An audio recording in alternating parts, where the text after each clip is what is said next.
What's up, guys? So, I love racing, especially IndyCar, and I even dreamed one day, long ago, of being an IndyCar racer myself. Now, of course, that didn't happen in part because I didn't have any money, but I've always been intrigued. Are there any drivers in the field that were just from normal families like you and me, or do they all have billionaire dads? So I got motivated to make this video watching a similar video by Mr. V's Garage on how rich are the 2025 F1 driver families. So I figured, why not make a similar video for my favorite racing series, IndyCar. Now, a few caveats before we get started. Where a driver falls on the wealth tier list does not imply anything about their talent or ability. The best driver could be the richest, and in theory, the worst driver could be the poorest if they hustled well for sponsors and sold themselves well. In addition, this is all just speculation on my part. I don't personally know any of the drivers, and I'm merely guessing based on publicly available information and others' speculation, so I could be completely wrong. But I did do a lot of research for this video, so I hope you learned something and enjoy. And trust me, AI won't give you the information you learn in this video. So let's get right into the tier list for family wealth of the 27 2025 IndyCar drivers. Alright, so let's start by defining our tiers. So at the top, we have the S tier, and this is going to be for our billionaires. But now, a little spoiler, I don't actually think there's a lot of billionaires in IndyCar. So we're going to say billionaires or close to it. So instead of $1 billion, we're going to say that's around 100 million plus. And this is going to be the driver's family's wealth when they were coming up in racing. And also this is going to be US dollars, even though not all the drivers are from the US. And our next tier, the A tier, we're going to call really rich. So this is going to be your normal 1%ers. So according to the stats I read, 1% in net worth in the US in 2024, 2025 is something like 11 to 12 million.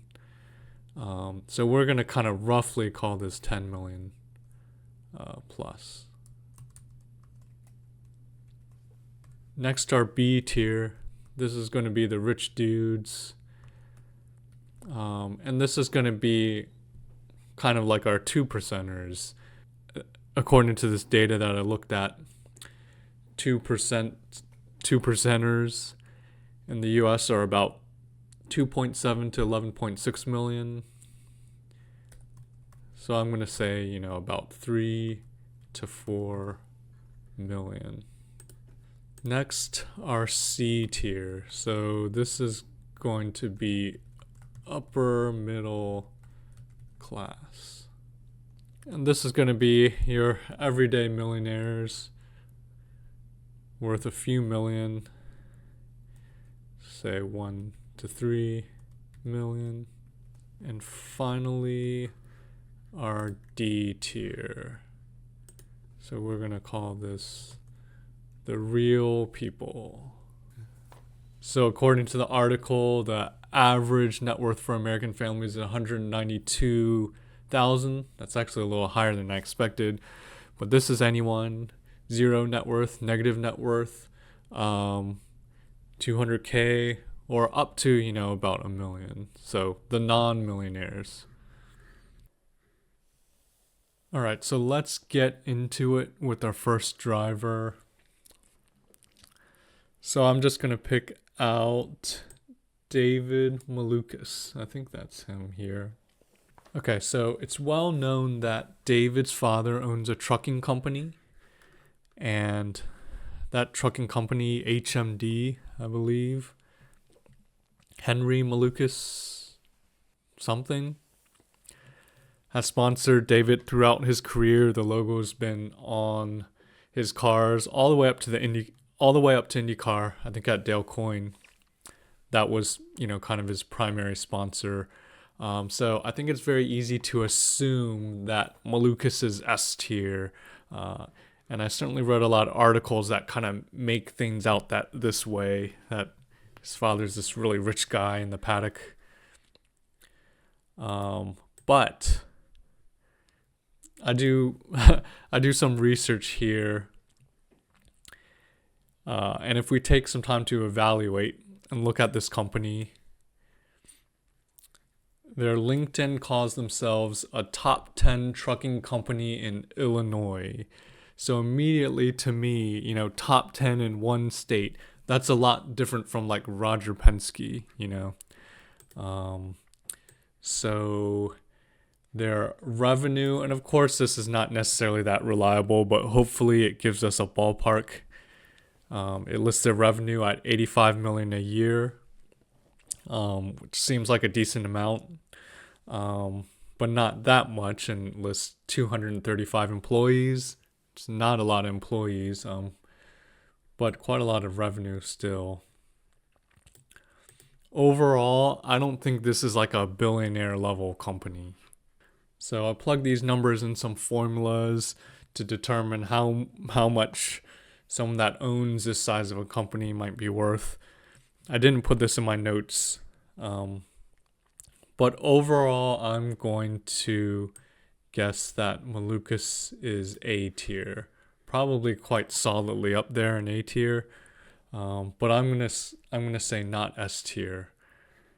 So I think if we look at David Malukas's path up the IndyCar ladder, I think David's father, started this race team, and he still owns this Indy Lights team. Not because he has just millions and millions of dollars to burn, but rather he was totally committed to his son making it in racing.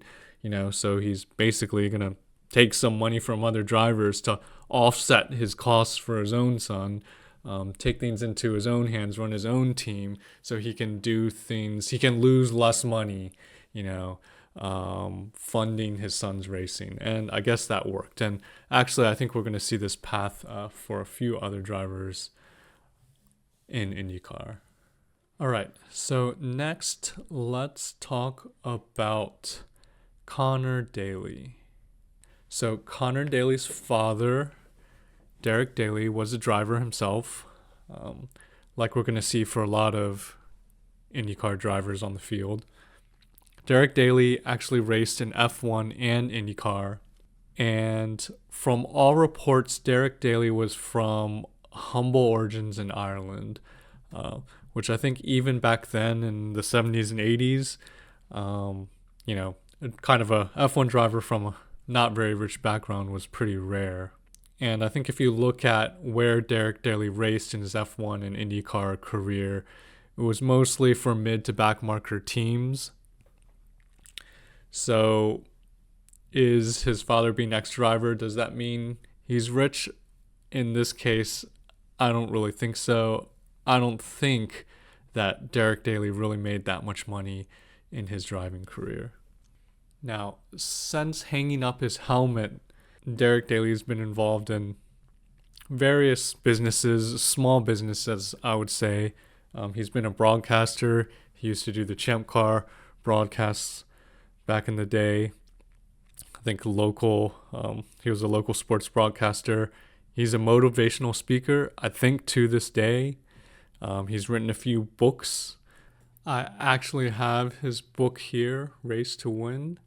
I got it when I was trying to be a race car driver. It's a pretty good book. I would recommend it. But so how much wealth does all this add up to? I'm guessing in the low millions, So a few million probably for Connor Daly's father. But what about Connor Daly's stepfather? So Connor Daly's stepfather is Doug Bowles. he was IMS president for a while, and just in the news right after I wrote this, um, he just became IndyCar president, I think. So a prominent role in IndyCar racing. And when Connor was coming up in the ranks, I don't think Doug Bowles was IMS president yet, but I think he was involved with racing. I think he was involved with Panther Racing for a long time as a part owner. So he's been in the racing industry. Now, overall, IndyCar president, IMS president, that feels like a big deal, and it is, right, in the IndyCar world. But how much is that actually paying? I think the reality is probably not that much, not putting you up in the higher tiers of our tier list. So probably, that's a job you can build up a wealth, in the millions. But I'm thinking potentially not much more than that. So overall, I'm going to put Connor Daly in terms of his family wealth when he was coming up in racing in the C tier. So I don't think he was down here in D. And he could have potentially been higher, but I think it's justified. My guess is C tier. I think overall, and I think this is true for several other drivers, I think Connor benefited more from his father and his stepfather's connections rather than actual money. All right, so along the lines of drivers whose fathers were drivers, let's talk about Colton Herta next. So Colton's father was an IndyCar racer as well, Brian Herta. And I think similarly, someone that probably benefited more as a racing insider rather than from family wealth. So I do think Brian Herta, or my guess is Brian Herta, he raced for Ray Hall in the split era. He raced for Andretti in the IRL. So at a time when I don't think IndyCar and Champ Car were that healthy, but with big teams, with sponsors, I think he was potentially making some money, maybe more than Derek Daly, but certainly not enough from his driving career to put him up in the top tiers. So since Brian was an IndyCar driver himself in the 90s and early 2000s, I have to evaluate, kind of think about, well, was Brian Herta's family quite wealthy to get Brian there? I can't find any evidence that Brian Herta's family was particularly wealthy, and also for Colton Herta's mother, no particular evidence of any high wealth, although I certainly don't think Brian Herta's family could have been really poor, or it's unlikely, just the fact that he made it to IndyCar, but not wealth like building up a lot of generational wealth, I guess.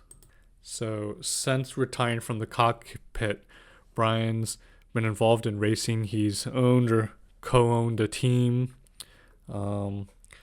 He's worked at Andretti for a while. He served as strategist for his son.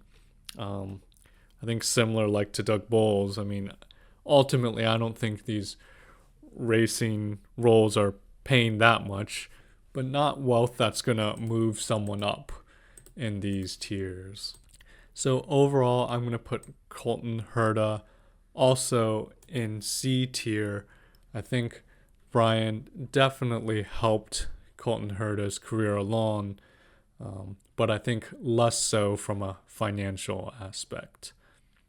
Okay, sticking with former IndyCar drivers, Bobby Rahal was Graham Rahal's father. Where's Graham Rahal? So Bobby Rahal raced in the heyday of the kart era. Reportedly, he made potentially several $1 million a year. In the heyday of kart, there was sponsorship money there. I think the top drivers were really making a lot of money at the time. So here's like the first guy that actually made a fortune, or at least a small fortune actually, through racing. Now, Bobby Rahal now, of course, owns Rahal, Letterman, Lanigan, or co-owns the team that Graham Rahal races for. But I think owning a race team likely doesn't make you a lot of money in most cases. It's probably more like a money pit or a break-even proposition. But Bobby Rahal actually owns a chain of car dealerships. It's actually bigger than I thought it was. I think it's primarily in Pennsylvania. And I looked it up, but I don't have the stats on how many dealerships and approximate worth for someone owning that many dealerships. Celebrity net worth sites put his net worth at 80 million. We don't really know how accurate that is. It could be inflated, but overall, I definitely think 10 million. I think for sure. I think Graham Rahal is solidly in A tier. All right. Next, let's talk about the only guy whose driver's suit in his headshot does not have a sponsor, Jacob Abel. So does that imply that he's bringing a lot of personal money to get his ride? Well, maybe. So Jacob Abel's story is very similar to David Malukas. His father owns a construction company. It looks like that company's, according to stats, which may not be perfectly accurate, around 90 million in revenue. So right about the same, in fact, as Henry Malukas. And I think Jacob Abel's path up into IndyCar is very similar, in fact, right? Abel owns a Indy Next team as well. So based on that, I'm slotting Jacob Abel solidly into A tier. All right, next let's talk about Santino Ferrucci. I find him to be an interesting driver. I feel like he's kind of reformed his image in the past few years. I think he came in kind of with the image of a ride buyer. But in the past few years, I definitely don't think he's bringing any money, and really has transformed his image into someone that's earning his ride, whatever that means. So Santino Ferrucci's dad actually bought a go-kart track when he was 6 years old. This is Oakland Valley Raceway Park. And Ferrucci actually had a feature article in GQ magazine of all media back in 2010 when he was a kid, describing his karting. So the article kind of described him traveling down to Florida on the weekends. And this is actually a common thing for racers in the mid-Atlantic area to go down to Florida to race, especially in the winter. And all this, buying a whole go-kart track and traveling to Florida all the time to race, definitely takes some budget. So I definitely don't think Santino Ferrucci's in D tier, but you don't need necessarily top tier money to do this. And the article does describe, his father wrenching on his kart, and kind of, another local racer helping. So contrary to what some people say about karting, not everyone in karting is like a multimillionaire and coming in with their own semi-trailer. There are a lot of guys just doing it much more on a budget. And so Ferrucci, I'd estimate at that time, was probably not doing karting like on a 6-figure budget, probably more so like 5 figures. But Ferrucci then did go on to race in Europe, GP3, GP2, definitely very, very, very expensive. Generally, I'd say if you're doing that, you're in the top few tiers. So where does the Ferrucci family wealth come from? From my research, I believe his grandfather started a private wealth management firm. Now this is private, and I couldn't find any data on kind of how big this firm is. From my judgment, it felt a bit more on the smaller side. So I've actually put Ferrucci in B tier. Now, that's in my notes, and as I'm thinking about it now, it feels like, he may be higher than that, especially thinking about GP3 and GP2. But I think overall, his father's very committed to his karting, buying a kart track. He may have just been really smart about Ferrucci's career. He may have utilized his wealth management, to get sponsors and investors for his career. I think it is possible that Ferrucci made it on B tier money. All right, I'm going to try to go a little bit faster for some of these. So let's talk about Devlin DeFrancesco next. So another guy, his father, Andy DeFrancesco, in the private equity space. And while the specifics of his firm are also private, so that's not public data, from the public articles that are out there, and the brands that Andy DeFrancesco's worked with over the years, I believe that Devlin is our first S-tier driver in terms of family wealth. Next, we have Stingray Robb. So certainly a driver that's known as a ride buyer. He's maintained his ride for a few years now. His performance in IndyCar hasn't been that great, even though he had some solid championships, or maybe one solid championship in the IndyCar ladder. So I think sentiment among fans is Stingray Robb is extremely wealthy, or from an extremely wealthy family. And to me, it does kind of make sense. His situation suggests he likely has a lot of personal family wealth, or uses personal family wealth to have those connections. But the thing is, I can't find any evidence of it. And for most of these guys up here in the S and A tiers, there is information out there on kind of where their family wealth comes from. So I think that it is possible that Stingray Robb's just someone that's really marketed and sold himself well. Kind of like a Zach Veach type story. I still don't really think he's down here with the real people. And I think it's possible that his family's just concealing their wealth well and selling a story. His father seems to list himself as a owner of a local organic grocery store in Idaho. So I'm going to guess here and kind of put Stingray Robb here in the middle in B tier. I think he could easily be up or down a tier, but I'm going to say, just in terms of starting to fund out his junior career and stuff, even if his family was helping him raise sponsorship and just did well with selling him, I'm thinking probably he had some family money to get himself going. But overall, I would say definitely someone that's lower, that's less wealthy than a lot of people perceive him to be. Okay, so who's a guy that may be a little higher up on the wealth list than maybe people expect? Next, I'll talk about Nolan Siegel.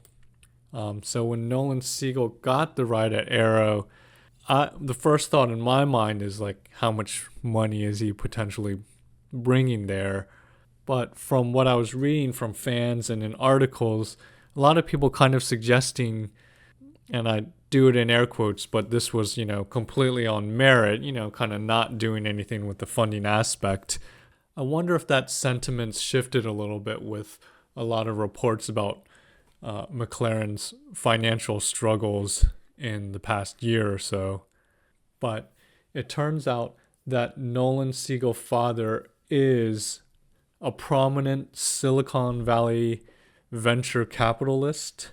He's a partner in a firm managing $6 billion. $6 billion, that's a lot of money, but I don't know how much someone that manages that much money, is actually worth themselves. My research suggested probably at least A tier, so I'm slotting Nolan Siegel there. All right, so let's take a look at Kyle Kirkwood next.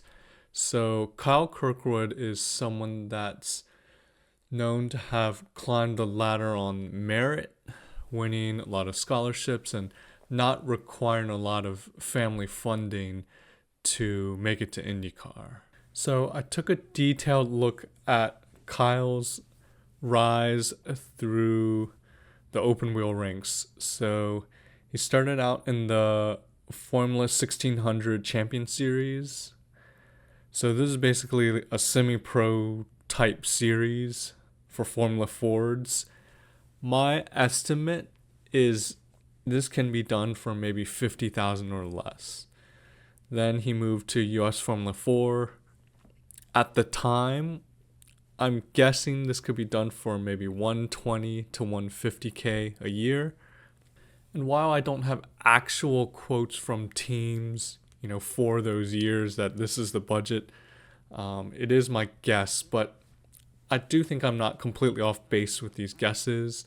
I know some people may say that these things are more expensive, but knowing the reality, and people are going to negotiate these deals and try to get a good deal if you have, a promising young driver. I think that this is my guess. It could be higher or lower.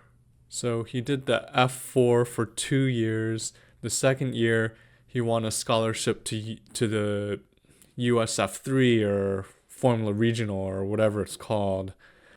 Then he paid for a year of USF 2000.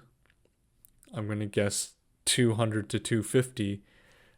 Won that championship in his rookie year. Went to USF Pro. Won that championship in his first year. Indy Lights. First year championship again. And then he's in IndyCar.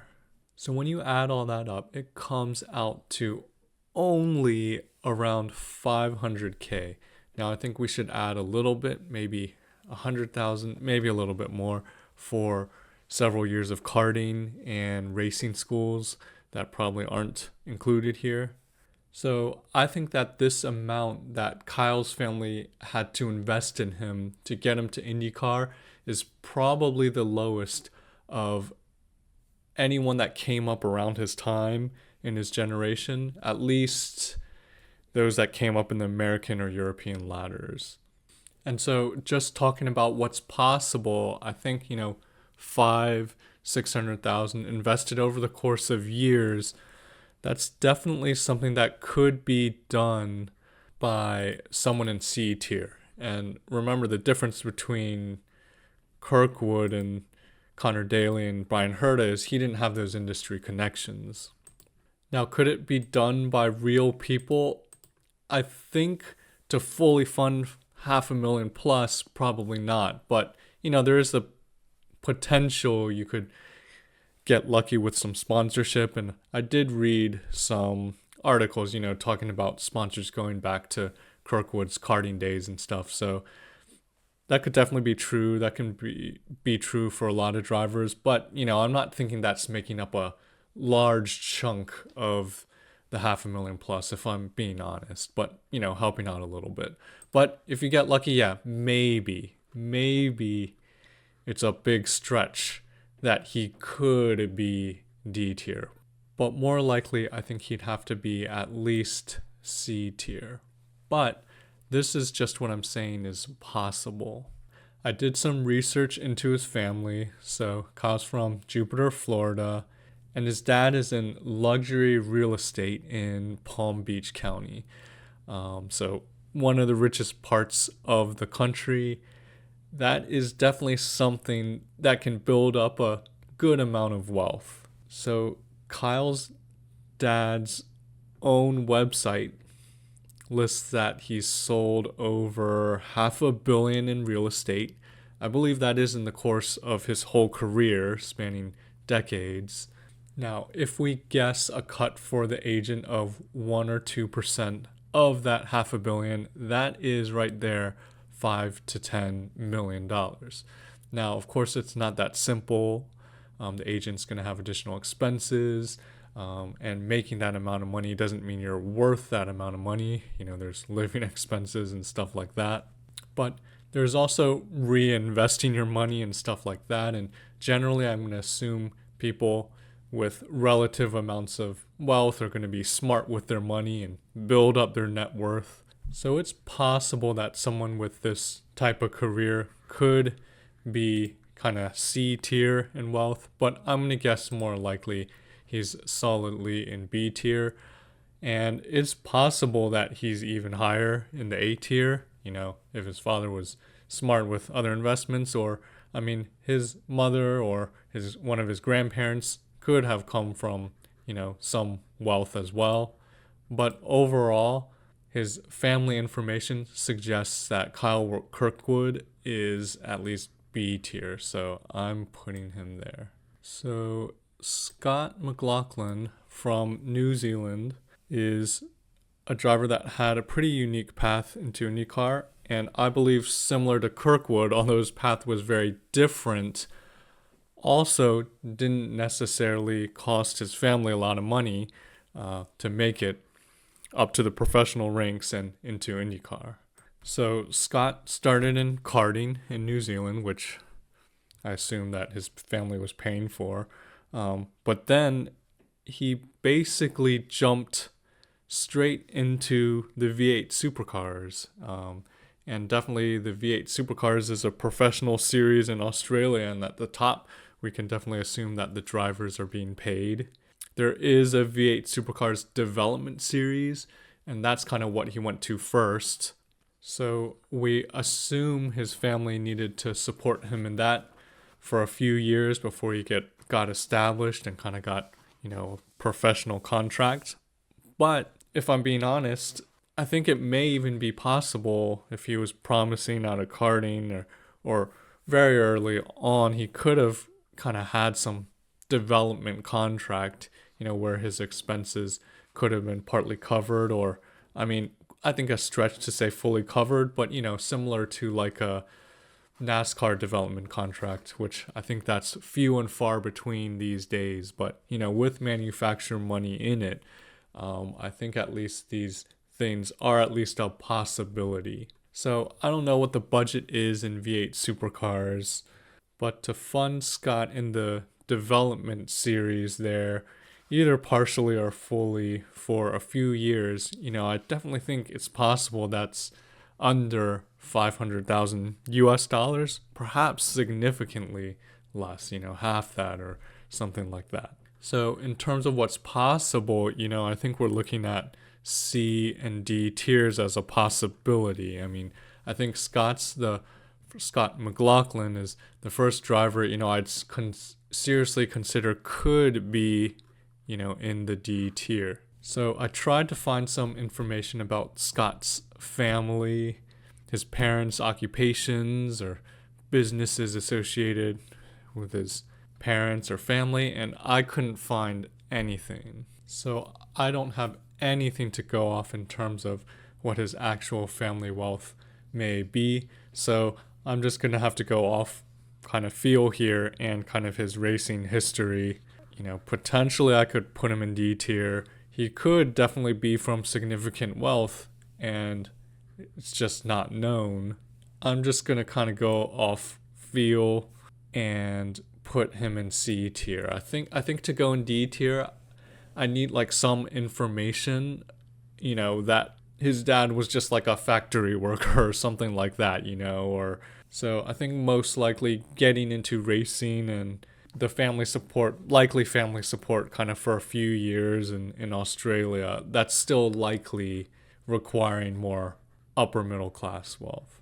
All right, so this video is running long, so we're going to have to end it right here, but I've got a lot more to talk about on the remaining 16 drivers, so like and subscribe, and hope to see you in part 2.